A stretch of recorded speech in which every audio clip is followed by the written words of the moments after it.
मुअज़्ज़िज़ नाज़रीन ग्रामी, इस बात से तो आप सभी बखूबी वाकिफ हैं कि कापर हमारे लिए किस कदर अहमियत का हामिल है।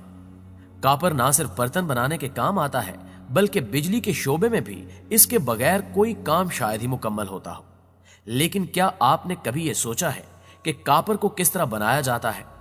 अगर नहीं तो हम आपको बता दें कि यह कुदरती मटेरियल जमीन की तहों से निकाला जाता है। कापर को जमीन के अंदर से निकालने के लिए सबसे पहले सर्वेस किए जाते हैं और जखायर के बारे में मालूम किया जाता है। फिर मुकर्रर जगह पर धमाका खेज मवाद से जमीन की ऊपरी तह हटाई जाती है और जब जेरे जमीन दफन कापर का जखीरा जाहिर होता है तो एक बार फिर से बारूदी मवाद लगाकर कापर को टुकड़ों में बदल दिया जाता है, जिसके बाद इसको जमा करके फैक्ट्री में लाया जाता है। उस वक्त इस मलबे में कापर के साथ साथ कुछ फीसद मिट्टी और दीगर अशिया भी मौजूद होती हैं। फैक्ट्री में लाने के बाद कापर को ग्राइंडिंग मशीन में डाल दिया जाता है और उसे पीस कर पाउडर बनाया जाता है। उस वक्त तक भी इस पाउडर में 70% कापर जबकि 30% मिट्टी शामिल होती है।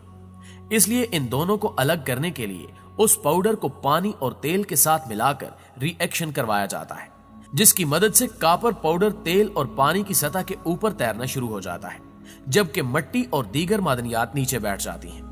जब पाउडर से कापर अच्छी तरह अलग हो जाता है तो उसे एक फिल्टर का इस्तेमाल करते हुए तेल और पानी से छान लिया जाता है, यहां तक कि आपको साफ सुथरा कापर पाउडर की शक्ल में मिल जाता है। इसके अगले मरहले में कापर को चूने और कोयले के साथ मिलाकर भट्टी में गर्म होने के लिए डाल दिया जाता है, जहां अच्छी तरह गर्म होकर खालिस कापर भट्टी से बाहर निकलता है।